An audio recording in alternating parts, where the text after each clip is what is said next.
ಈ ಸುದ್ದಿಯ ಪ್ರಾಯೋಜಕರು ಸಿಎಸ್ಸಿ ಅಕಾಡೆಮಿ ಫಾರ್ ಸ್ಕಿಲ್ ಹಾಗೂ ಕಂಪ್ಯೂಟರ್ ತರಬೇತಿ ಕೇಂದ್ರ, ವಿವಿ ರಸ್ತೆ, ಎಂಯುಜಿ ಬೇಕರಿ ಮುಂಭಾಗ, ಮಂಡ್ಯ. ಅರುಣನ ಕೃಪಾ ಕಟಾಕ್ಷದಿಂದ ಮಳವಳ್ಳಿ ತಾಲೂಕಿನ ಕೆರೆ ಕಟ್ಟೆಗಳು ತುಂಬಿರುವ ಹಿನ್ನೆಲೆಯಲ್ಲಿ ಸೋಮವಾರ ಕೆರೆಗಳಿಗೆ ಬಾಗಿನ ಅರ್ಪಿಸಲಾಗುತ್ತಿದೆ ಎಂದು ಶಾಸಕ ಪಿಎಂ ನರೇಂದ್ರ ಸ್ವಾಮಿ ಹೇಳಿದರು. ತಾಲೂಕಿನ ವಿವಿಧ ಕೆರೆಗಳಿಗೆ ಬಾಗಿನ ಅರ್ಪಿಸಿ ಮಾತನಾಡಿದ ಅವರು, ಕಳೆದ ವರ್ಷ ಸಕಾಲಕ್ಕೆ ಮಳೆಯಾಗದೆ ಬರಗಾಲ ಆವರಿಸಿ ಜನ ತತ್ತರಿಸಿ ಹೋಗಿದ್ದರು.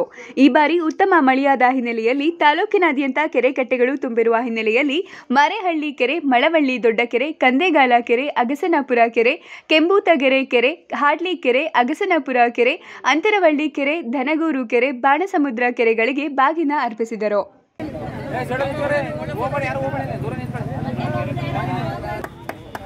बोलो भारत माता की गंगा माता की गंगा माता की नरेंद्र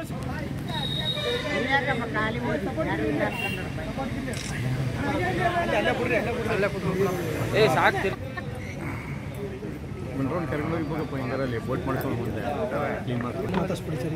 ಇಲ್ಲೇ ಮಾತಾಡ್ತೀನಿ. ಹಲವಾರು ಸರ್ಕಾರಿ ಶಾಲೆಗಳಲ್ಲಿ ನೂತನ ಕೊಠಡಿಗಳ ಸ್ಥಾಪನೆ ಆಗಿರ್ತಕ್ಕಂಥದ್ದನ್ನ ಉದ್ಘಾಟನೆ ಮಾಡಿ ಮತ್ತು ಹಲವಾರು ಕೆರೆ ತುಂಬಿರ್ತಕ್ಕಂಥ ಜಾಗದಲ್ಲಿ ಕೆರೆಗಳಿಗೆ ಬಾಗಿನ ಅರ್ಪಿಸಿ ತಾಯಿ ಗಂಗಾ ಮಾತೆಗೆ ನಮಸ್ಕರಿಸಬೇಕಂತ ಈ ಭಾಗದ ರೈತರು, ಸಾರ್ವಜನಿಕರು ನೆಮ್ಮದಿಯಿಂದ ಜೀವನ ನಡೆಸಲಿಕ್ಕೆ ತಡವಾಗಿ ಆದರೂ ವರ್ಣನ ಕೃಪೆ ಆಗಿರೋದ್ರಿಂದ ರೈತರು ಇವತ್ತು ನೆಮ್ಮದಿಯಿಂದಿದ್ದಾರೆ. ಸಂಜೆ ನಾನು ಬಂದು ಮಾತಾಡ್ತೀನಿ. ಅದರ ಜೊತೆಗೆ ಒಂದು ಪಶುವೈದ್ಯಕೀಯ ಕಚೇರಿಯನ್ನು ಕೂಡ ಉದ್ಘಾಟನೆ ಮಾಡಿದ್ದೇನೆ, ಉಪನಿರ್ದೇಶಕರ ಕಚೇರಿ. ಈಗ ಮುಂದೆ ಇನ್ನೂ ಹಲವಾರು ಕೆರೆಗಳಿಗೆ ಬಾಗಿನ ಅರ್ಪಿಸೋದಿದೆ. ಶಾಲಾ ಕೊಠಡಿಗಳನ್ನು ಕೂಡ ಉದ್ಘಾಟನೆ ಮಾಡಿದ್ದೇನೆ. ಮಧ್ಯಾಹ್ನ ಬಂದು ಆಶ್ರಯಿಸಿ ಬಂದಾಗ ನಿರ್ದೇಶ.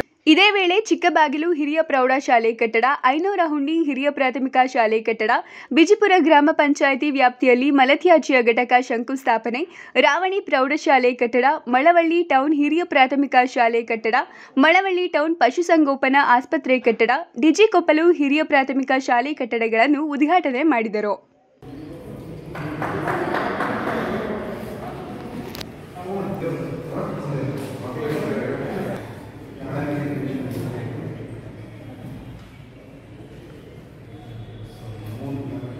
ಈ ಸಂದರ್ಭದಲ್ಲಿ ಬ್ಲಾಕ್ ಕಾಂಗ್ರೆಸ್ ಅಧ್ಯಕ್ಷ ಸಿಪಿ ರಾಜು, ದೊಡ್ಡಯ್ಯ, ಮಾಜಿ ಅಧ್ಯಕ್ಷ ದೇವರಾಜು, ಜವಿಶ್ವಾಸ್, ದ್ಯಾಪೇಗೌಡ, ಪುಟ್ಟಸ್ವಾಮಿ, ಉಮಾ, ಕಾವೇರಿ ಸೇರಿದಂತೆ ಹಲವು ಮುಖಂಡರುಗಳು ಹಾಜರಿದ್ದರು.